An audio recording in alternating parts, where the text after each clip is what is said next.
Welcome everyone to this first session of four, which is a series of four short half-hour sessions on wellbeing and mental health during the COVID time. This has come about by invitation from the Positive Ageing Group at Whittlesea Council. So they have approached us at the Life Connect program of Nemo National to come along and deliver these short sessions with you online. It would be nice to all be in a room together and sharing this content with you, but due to obviously all the restrictions that are in place, we're unable to do that currently. So thank you for taking the time to drop in today. You might drop into one of the sessions, you might drop into all four. They can be viewed independently, so you don't need to drop into all of them or watch them in sequence. So yeah, thank you for bearing with this new kind of mode of delivery and of doing things. So it's a learning curve for all of us. So I guess I ask for your patience and compassion whilst we navigate this today, because this is all very new to me as well.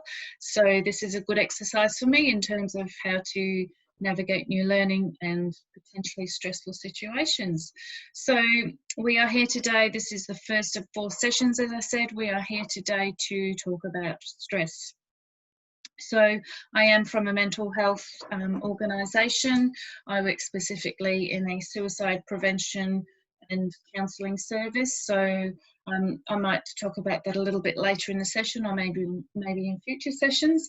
But I guess there's been a recognition by Whittlesea Council that the COVID situation, the restrictions, the lockdown has changed life for a lot of people, has changed how people are connecting with life, with people, and that, you know, normal life is not what it used to be. So that is potentially having some fairly significant impacts on people's mental health and wellbeing, which is why we were approached as a mental health organisation to deliver this content to you.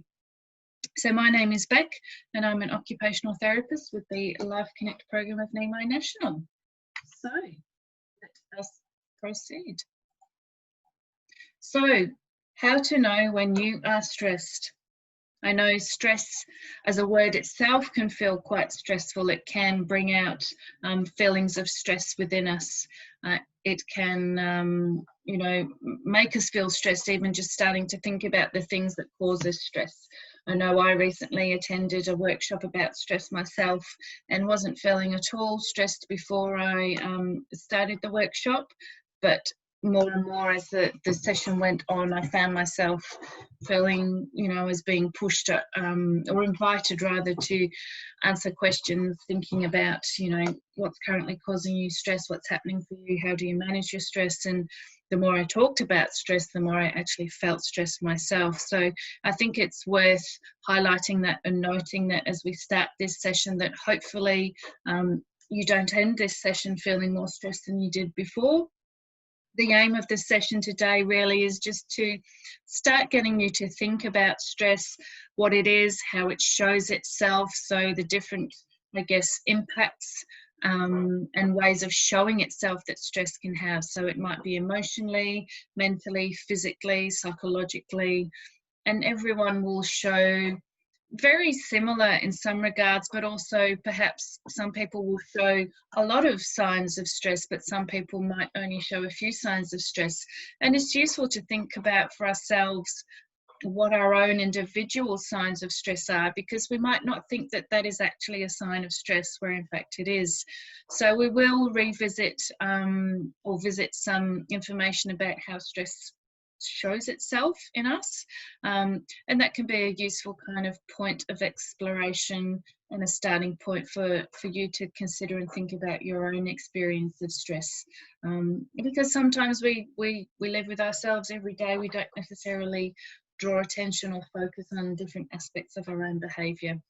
So this might be content or information that you're already aware of, which is, you know, I think it's always useful to review information that we know already. It might be lots of new information for you. So hopefully there is something that you take away from today, and something that is a useful kind of thought or, you know, light bulb or aha moment for you that kind of sticks with you and, you know, is a useful tool for you to take forward. So, how to know when you're stressed and what to do about it. So, you might find that you use different words to describe stress. Some people might use words like anxiety, like worry, like recurring thoughts. So those thoughts that kind of loop round and round your head, like a hamster on the wheel. Often I describe that. And sometimes those kind of recurring thoughts or looping thoughts can come out at particular times of day or night, more so than other times. Some people might describe having a sense of overwhelm, which might be what they're using that term to describe stress. Some people might interchange it with anxiety. Some people might talk about worrying. Some people might talk about intrusive thoughts, so thoughts that just kind of won't leave your head, and it's like this kind of you can't think of anything else. So the thoughts are constantly going around and around in your head, that kind of noise almost in your head. And some people talk about, overwhelm and that feeling of it all being too much and not knowing what to do or not knowing how to control the experience that you're having. So it's useful to think about for yourself what word you might use to describe stress. And I don't want us to get too hung up on the language and the terminology here, but it's just useful to know that what one person calls stress, another person might call worry or anxiety. So have a think for yourself what it is that you call stress, or what your experience of stress might be.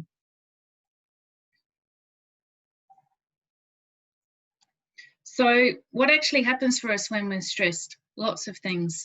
Our bodies are very good at sending us signals so that we hopefully recognize those signals or those signs and then do something about it, because maintaining ourselves in a persistent or a sustained state of stress is not good for us. It's not good for our bodies. It's not good for our emotional health. It's not good for our overall well-being. So it is useful to know and to be able to recognize those signs and signals that our body is sending us. And it can be our body, our physical body, it can be our mind, our brain, our emotions will be sending us, sometimes subtle, sometimes a collection of signals or signs that are leading us to, hang on, things aren't quite as, maybe regulated or balanced as they should be. I'm actually feeling a little bit stressed here, and perhaps needing to bring some extra supports or strategies to manage that. So our bodies and our minds are very well equipped to leading us to recognize that we are stressed, and then inviting us and giving us that opportunity to do something about it. So it's worth reviewing what the actual signs, signals, experiences are that are happening or being demonstrated in our bodies when we are feeling stressed. We've got a little about 2.5 minutes video that hopefully will work for us. Technology is a wonderful thing, and this is all very new and exciting, and challenges that it presents along the way as well are all part of the journey. So hopefully this little 2.5 minute video will neatly, I think, demonstrate some of the things that are happening for us in our bodies and our minds when it's starting to experience stress and go into a stressed state. So please bear with me whilst I get this video working for us. I appreciate your patience and your compassion at this time. So let's see if we can get this going.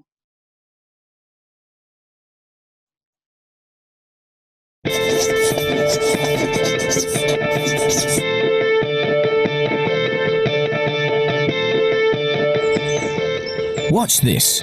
One little piece of paper can have a remarkable effect. Stress is stressful.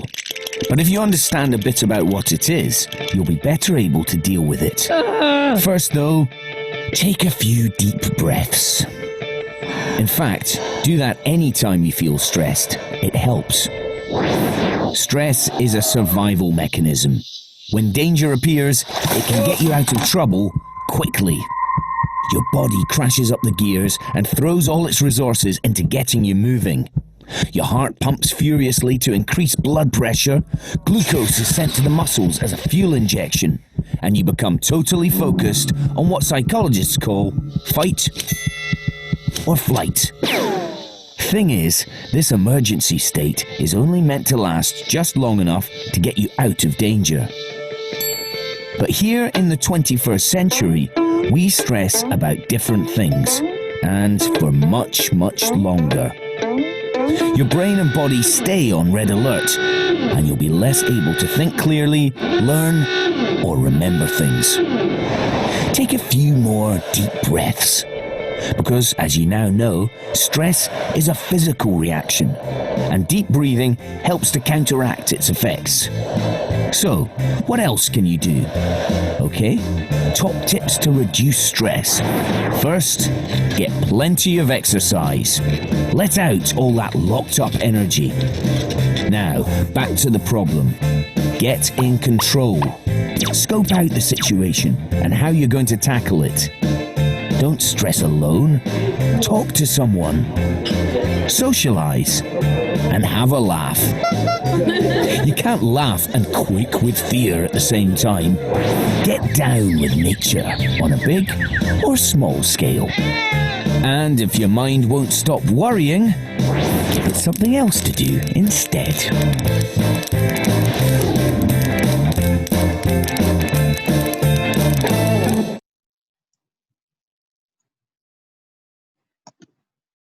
We're back. So that little video just demonstrates some of those physical, emotional, mental sensations or experiences that we might have when we are starting to feel stressed. And I think it also very usefully highlighted some of the strategies that we can use or choose to use to start navigating and combating that stress for ourselves. And it's worth recognising that the stress that we are collectively undergoing or going through at the moment and having to navigate due to social isolation or social physical distancing, not necessarily social disconnection, can be quite unique and can be, we're having to be a bit more creative in what it is that we're using to be able to combat or navigate our stress at the moment. So it might be worth just taking pause for a moment and thinking about what is currently causing you the most stress, worry, or anxiety. Is there something quite specific about the situation that we're in at the moment that is particularly causing you, those ruminating thoughts or that sense of a lack of control that, they indicated in the second half of the video about a strategy to combat or to navigate your way through stress is to think about your sense of control, which is a very important aspect and strategy that we can utilize, a very important tool that we can utilize to help us and support ourselves to combat stress. So it can be useful sometimes to actually be quite specific about what it actually is, and kind of really drilling down on, well, I'm feeling worried, I'm just stressed, but actually being really honest with ourselves, I think, is the most important thing and is the key thing, and being really honest with ourselves about what it actually is that is causing us, whether it's that persistent or ongoing stress or anxiety or worry about the current situation that we're in.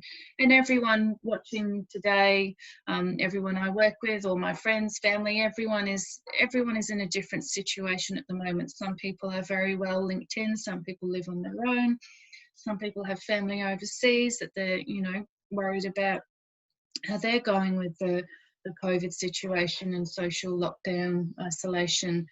So everyone will have a very different experience who is, watching this session today. So take a moment and just think about for yourself what it actually is that is causing you the most worry.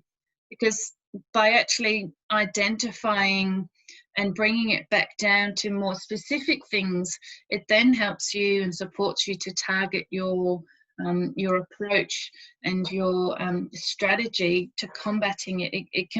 It helps you make it more relevant and appropriate and targeted, I guess. So if we think about, well, I'm just stressed and it feels like this huge thing that feels equally, the strategy that we need to combat it or to navigate it needs to be equally huge. But it might be actually, if we broke it down and did a brainstorm or kind of wrote some words down, that it might be that you're worried about getting sick. It might be that you're worried about not doing your usual things. It might be that you're worried about family overseas. It might be that you're worried about the volunteer work that you normally do, and not knowing how that's going to look again, or when you'll be able to get back to, you know, your usual activities. So it can be useful, and again, not wanting to promote that sense of feeling stressed, but it can be useful and helpful to actually, I guess, do a bit of a stock take and a review of our own current experience of stress and what's contributing to that. So it can be useful to take pause and even make, you know, jot some words down, have a chat to someone about that. You might be watching this with someone and have an exchange of, well, you know, this is what's causing me stress. And sometimes when we're navigating our own stress, it's very easy to feel like we're the only ones experiencing that. So sometimes having someone else say to you, oh gosh, I'm feeling exactly the same thing, I know exactly what you're talking about, can be normalizing, and it can be very validating and reassuring to hear that other people are experiencing the same thing that you are. So have a think about now or after the session as to what is currently causing you stress, worry or anxiety. And then think about, you know, maybe think about that video and some of the things that you saw in it. Think about how you notice for yourself what is happening for you that might be giving you a signal that actually I'm starting to get into a bit of a worry state now, or I'm starting to experience some anxiety or some anxious thoughts, or I'm starting to feel maybe a little bit stressed. It might be that you're noticing you're having those same thoughts more and more frequently, more regularly, or that they're kind of almost shouting a little bit louder, if you like, that they kind of take up more headspace or more space in your brain. They're demanding more attention and therefore more energy. And that's often what people describe when they're having those ruminating thoughts or those worrisome thoughts, that it's just that constant kind of, oh, I can't get these thoughts out of my head. I just, you know, they take up so much space. And that in itself can be prohibitive and unhelpful, because it then doesn't allow us to have the space in our head to find a solution or an approach to combat that stress. Which again is why it's useful to actually be very deliberate about recognizing what it is that we're feeling stressed about. And that's about being kind to ourselves, to know, yes, there is a very generalized, wider kind of sense of stress at the moment, but what is actually my stress? What's impacting me the most? So how do you notice when you're feeling stressed, worried or anxious? And thinking about that video and some of those perhaps physical signs and signals that your body starts showing you, thinking about maybe some of the emotional signs and signals that your mind is showing you, some of those psychological, you know, more mental health kind of based signs and signals. So it might be those thoughts that go round and round. It might be not being able to make decisions as easily as you used to be able to. It might be that you're feeling less motivation to do things, even things that you enjoy, things that you've previously enjoyed. You might be feeling less inclined or less motivated to engage in those activities. And they can all be signs that you are starting to or are already experiencing some signs of stress or anxiety or worry. Your appetite might be affected, your sleep patterns might be affected. So it's useful to kind of name it again. And as I said before, you know, being honest about ourselves and really kind of focusing on, well, I hadn't thought about this, you know, maybe that irritability or that shortness of temper, or being short in our responses, or maybe not even wanting to respond to communications offered to us by friends or family. So having a real honest think about what you notice about yourselves or yourself when you are starting to feel stressed. And if you are someone that is currently having contact with other people, whether that's people outside of the home, on the telephone, through other online platforms or groups that you're part of, if you live with someone, you know, what do other people notice about you when you're feeling stressed, worried or anxious? Because often people see things in us that we don't see in ourselves, and It can be really useful sometimes to, if you're feeling kind of not too vulnerable and, you know, feeling safe to ask that person, emotionally safe to ask that person, you know, getting almost some feedback about, hey, what do you notice about me when you think I'm getting stressed? And often people might say, oh, you know, you go a bit quieter, or I notice that you don't laugh as much.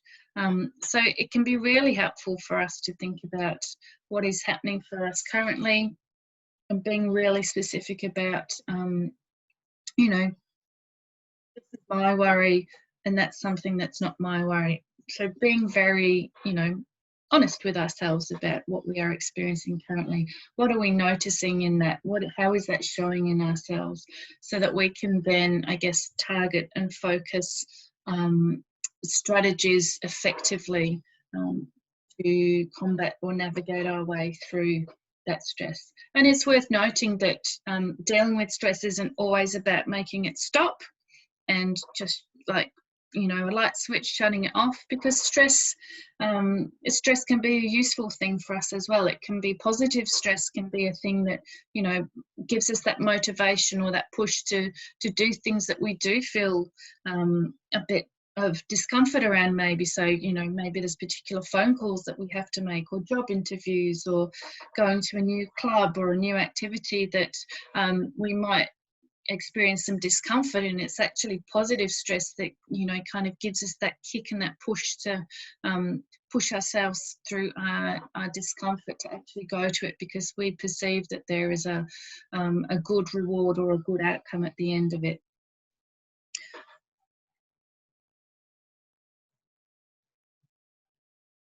So everyone, of course, wants to know what to do about stress. And I guess this is where I get the balloon and burst it and let you know that there is there's no magic, no magic recipe here, no magic prescription that I have here to give you or to deliver to you today. But I think it starts with having that awareness for yourself of how to notice when you are stressed. That's one of the greatest kind of strategies you can have, is to actually know when you are stressed. So then you can know what's normal for you, what's your usual regular kind of presentation, so that you know when things are going a little bit kind of wonky, and when you should be concerned, when you should reach out for help, when you should activate certain strategies as opposed to other strategies. So when it comes to strategies, we talk about, we in the kind of mental health field talk about different strategies in terms of reactive and responsive strategies. So those reactive strategies can be things that we reach to in the moment. So often the classic kind of example of a reactive strategy can be food. So, you know, people often like to eat chocolate or ice cream when they're stressed, because it tastes good. You know, we eat it and it releases pleasure hormones.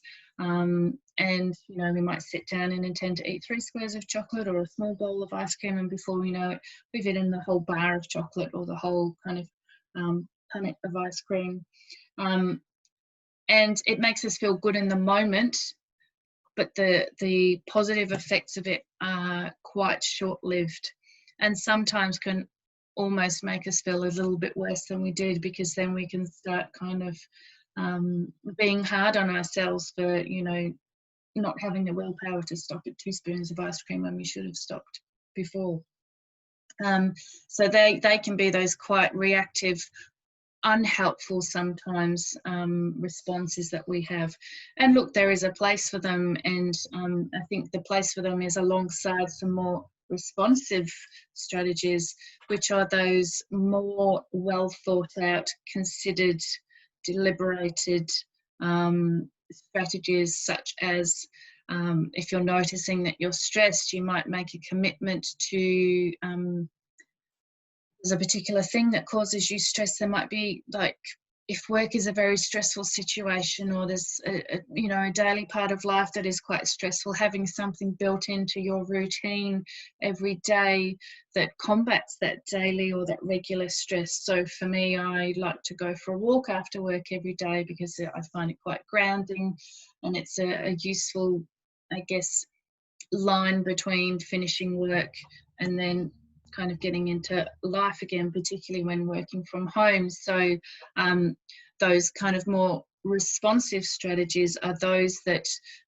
still have have a positive outcome on our stress. They make us feel good, but that feel good or those positive impacts will last longer because they are more well thought out, more well considered than the in the moment immediate gratification. Oh, I feel great now, and then half an hour later, particularly when the sugar crashes, the sugar hit, bottoms out.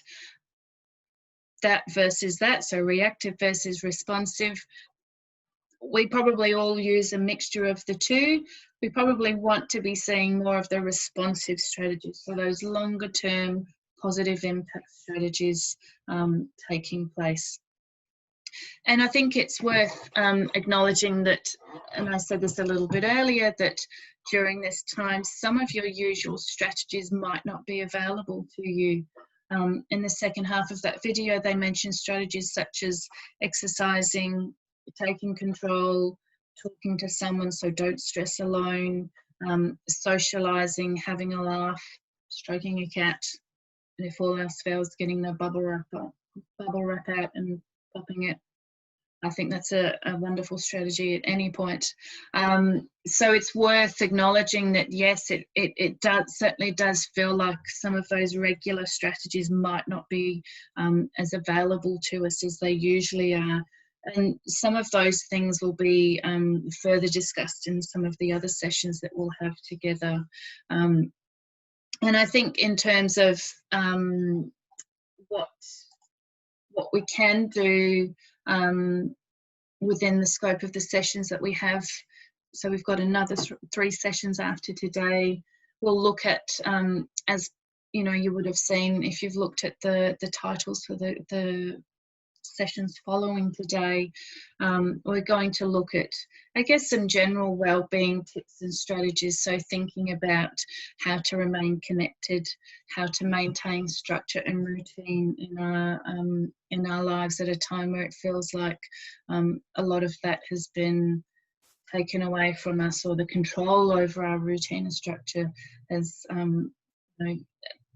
been diminished or limited.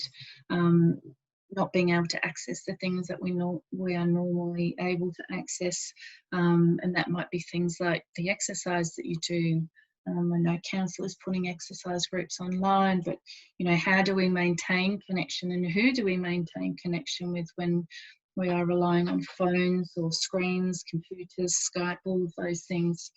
So I guess it's about being a bit creative, I think, at this time, and just keeping that focus on how do I maintain a healthy lifestyle within the realms, within the capacity of what I'm able to control and access at the moment. So whether that's routine activities, the food that you eat, your sleeping routine, the level of information that you choose to access about what is happening around COVID, and everyone will have different levels of information that they need to feel reassured or safe. How do we maintain positivity? How do we maintain a kind of sense of optimism or hope that this is ultimately a temporary situation that we are in, and everyone has very different situations and will have very different experiences of that.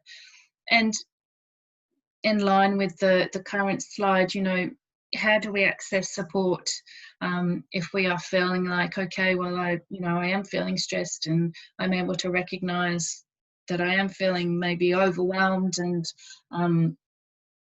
perhaps it feels just too hard to try and pick up the phone to speak to a friend, or to do all the things that we're recommended and suggested to us that we should be doing to keep ourselves healthy and well during this time. Sometimes it just is beyond us and can feel just that bit harder, perhaps due to our own personal circumstances.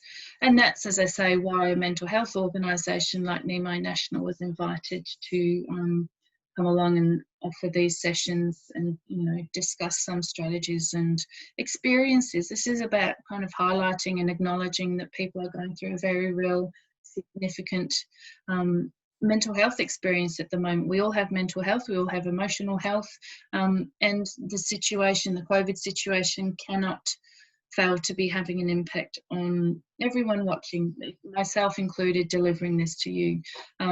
So I think even just starting to have these conversations is in itself a really useful point of support and starting platform to promote further conversations, hopefully.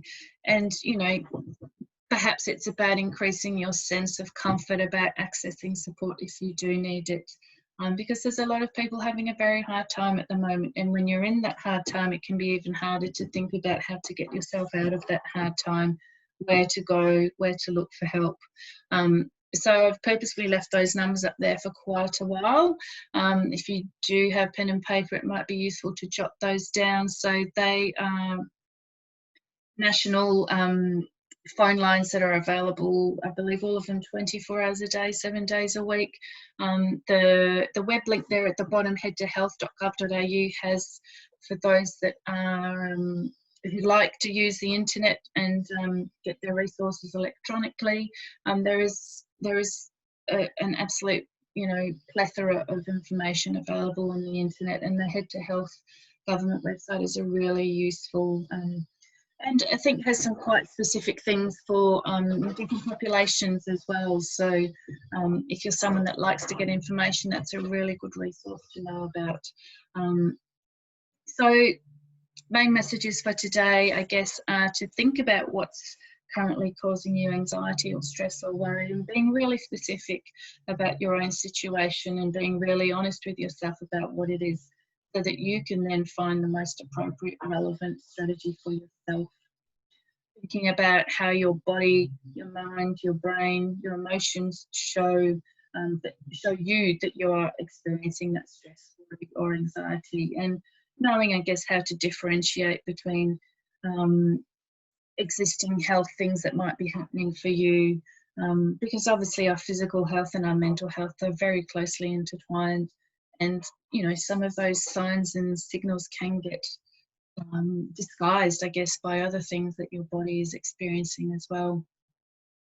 And in terms of the strategies, thinking about, is this a strategy that is reactive, so it's short term, it's not necessarily well considered or well thought through in terms of the impact that'll have, you just know that it's good at the time, versus that responsive strategy, which is that more well considered, well thought out, this is going to be sustainable and going to have a longer reaching positive impact on my well-being. And some of those strategies do require a bit more thinking about. So it's, you know, it's just worth noticing for yourself what you might reach to more than, you know, whether you reach towards one type of strategy more than the other. And just knowing that we will all do different bits and pieces of those responsive and reactive strategies. And yeah, as I said, accessing support if you do need it, and we will revisit this in future sessions, but there are some numbers up there on the screen that you might like to take note of, but we will have further discussions, and I will offer further things to think about and reflect about around your current experience in the remaining 3 sessions that we have together. So hopefully there's been something useful, something valuable that you've taken away from today, and thank you for being patient and compassionate, as I said, about embracing my new learning today. And this is the first video of the 4, so this is probably going to be the most technically glitched one, if out of all of them. So thank you for taking the time to join in and jump into this session today, and I may see you in some of the future sessions. Take care. Go well. Bye.